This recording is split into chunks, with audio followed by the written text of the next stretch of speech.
Bwana, mambo yamekuwa mengi na kama ambavyo unavyojionea saa hizi kinachoendelea nyumbani kwa mama Dangote ni kufuru sasa, maana kila mtu anatamani sana kuweza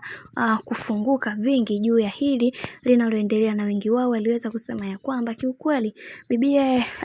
Zuchu ni moja kati ya mwanamke ambaye mwenye bahati sana, kwani wanawake wote ambao walioweza kuwa nao bwana mkubwa Diamond Platnumz hawakuweza kufanyiwa kitu kama hiki ambacho kilichoweza kutokea kwake, na wengi wao walishia kupewa masimango na manyanyaso katika maisha yao, lakini yeye ameweza kubahatika kuwa mtu muhimu sana katika familia hii, na wengi wao wamekuwa wakijiuliza maswali mengi na kusema ya kwamba kiukweli mama huyu anatakiwa kuweza kusimama imara na kuhakikisha kila kitu kinakwenda kuwa sawa, kwani mama Dangote ameweza kufunguka vingi na kusema kwamba hakuna mwanamke mwenye akili timamu kama bibi Zuchu, kwani Zuchu ni mwanamke ambaye amepambana kuweza kuhakikisha kila kitu kimekuwa sawa, na wengi wao wamekuwa wakimzungumzia vibaya, ila mimi kama mama sijali chochote juu ya hiki ambacho kinachoendelea, kwa sababu ninaamini ya kwamba kila kitu kitakwenda kuwa katika misingi na mikakati iliyo bora. Najua kuna wengi watakuwa wanajiuliza maswali mengi juu ya haya ambayo yanayoendelea, ila mimi sijali kwa sababu najua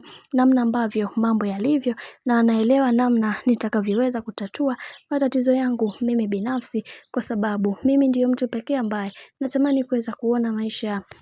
ya mtoto yangu yakiwa katika mikakati na misingi iliyo bora zaidi. Hivyo sitamani kabisa kuweza kuona watu wengine wakipiga midomo na kuweza kuongea vitu ambavyo visivyokuwa na mbele wala nyuma. Bwana, mambo ndo kama hivyo ambavyo unavyozidi kuona mambo yanazidi kupamba moto juu ya haya ambayo yanayoendelea kwa wakati huu. Mimi naomba nikusihi kitu kimoja, kama ndo mara kwa kwanza basi usisahau kusubscribe, kulike, kushare pamoja na kucomment. Mimi sina la ziada, wacha nikutakia siku njema na kazi njema, tukutane next time. Bye bye.